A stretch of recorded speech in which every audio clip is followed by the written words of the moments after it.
evaluate where you are. Look at it, assess yourself. Assess yourself and assess the situation. What brought you there? What has brought you to this point? What did you learn from it? Are you learning anything, or are you doing it over and over and over again? Somebody said that insanity is doing the same thing in the same way, expecting a different outcome.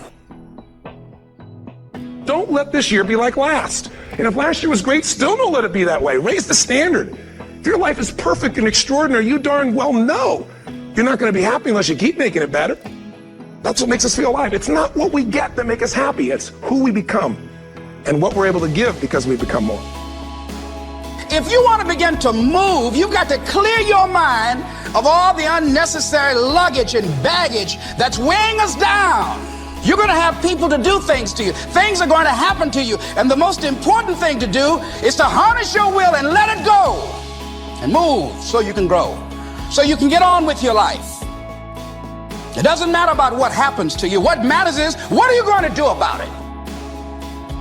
If there's anything that'll shift your life, that'll get you to thrive in a difficult situation, is take some massive action. Try something else. Change it, try it, move it.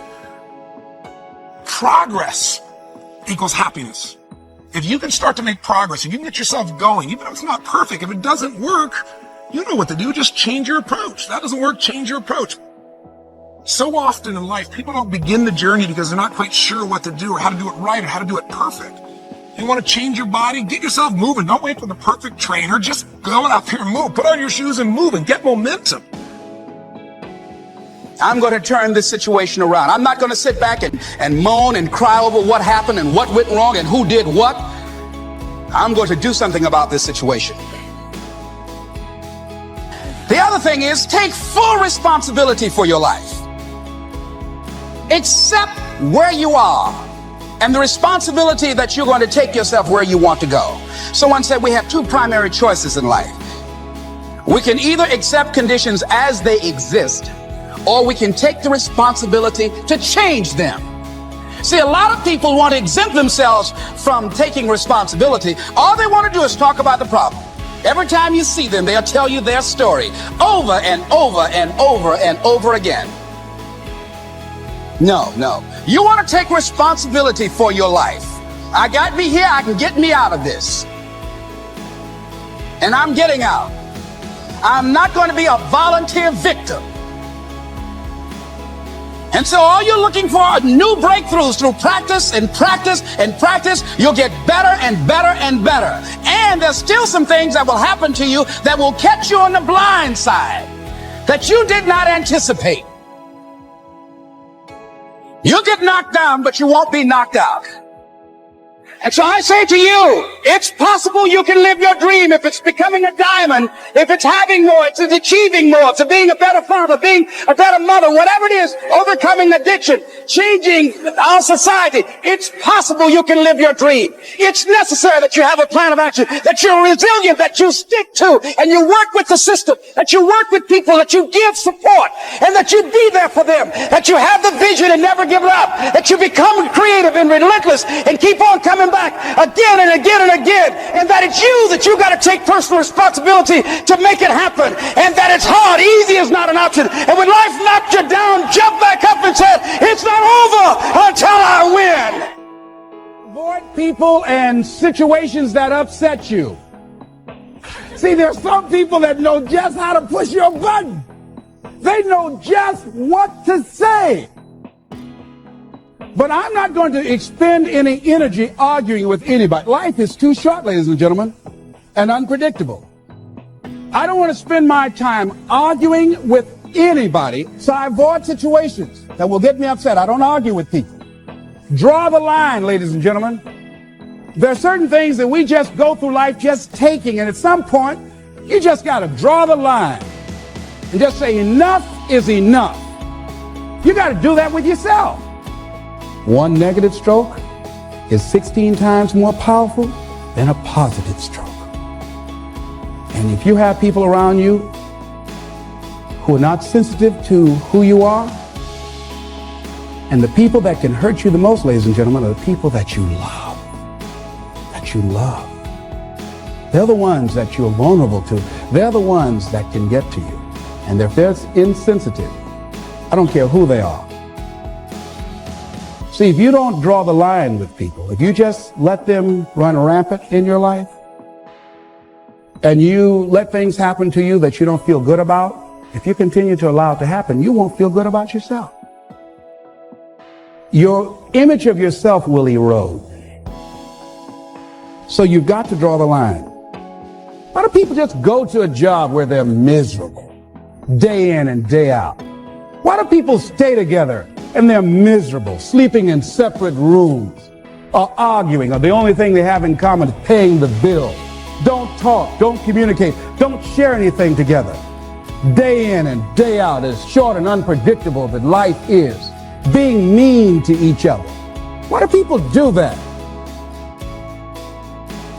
Known hells are preferable to strange heavens because it's familiar.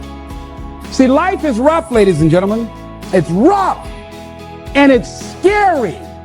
It's scary growing. It's scary taking a chance. It's scary acting on your intuition, on your guts. It's scary. It's frightening. There are people that's tolerating things right now, and they're immobilized by fear. They can see the hammer coming, and they're afraid to even move because it's scary. To go against the dominant thinking of your family, friends, and those people you associate with every day is perhaps the most difficult act of courage you will ever perform. See, when you start growing, when you start changing the way you walk, the way you talk, the way you act, the way you respond to things, the way you use your time, when you start saying, no, I can't do that. Why? You're too busy. You don't have the time. No, I have my own agenda. So if people can put you on a guilt trip, they will. And use you and abuse you over and over and over again. You got to draw the line. You have to draw the line on them. Don't go through life feeling like you're powerless. Victims are people that are powerless. You're not powerless. You are powerful. You direct the power in your life. Whatever your life is right now, it is a duplication of your consciousness. It's a result of how you have decided to use your power. That's all it is. That's not who you are. That's just a perverted use of your power that you aren't satisfied with. And you've got the power to change that. Wherever you are, how, I don't know. But I know you've got the power to do that. But you don't know what has happened to me. It really doesn't matter what has happened to you. See, the only thing that really matters is what are you going to do about it? That's all that matters. That's all that matters. You can allow it to destroy you, or you can allow it to build you up. We never get to a level where we feel that there's nothing else for us to do, that we've achieved certain number of goals and we figure that we're through. No. You don't want to stay there and celebrate too long like a lot of people do. When they do something they consider outstanding, they go around talking about what they used to do. See, let me tell you, I used to do this and I used to do that. Excuse me, used to be's don't make no honey. What are you doing now? You're still here breathing. That means you've got some more to give.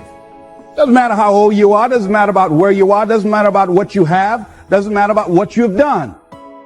Life is about growing, it's about being productive, it's about stretching, it's about challenging yourself. So you start looking around and decide, hey, what else do I want to do? What got me here? It's a time for celebration, but also a time for reflection.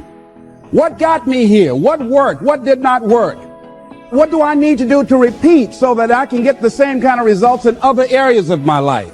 If the goal is to improve my health, if the goal is to improve my relationship, if the goal is to improve my income, if the goal is to improve something in society, what is it I need to do? Now, don't get confused with what you do with who you are.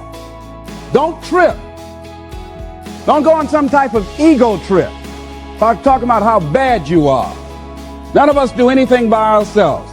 Develop an appreciation for external support as well as good fortune, because all of those things play a role. The other thing is, don't go overboard, celebrate. You must meet with triumph and disaster and treat those two imposters just the same. You look at it, hey, I did it. I feel good about that. Now you're moving on to the next thing. Things did not work out the way you wanted them to work out. You didn't produce the results you wanted to produce. Hey, miss that. Win some, you lose some.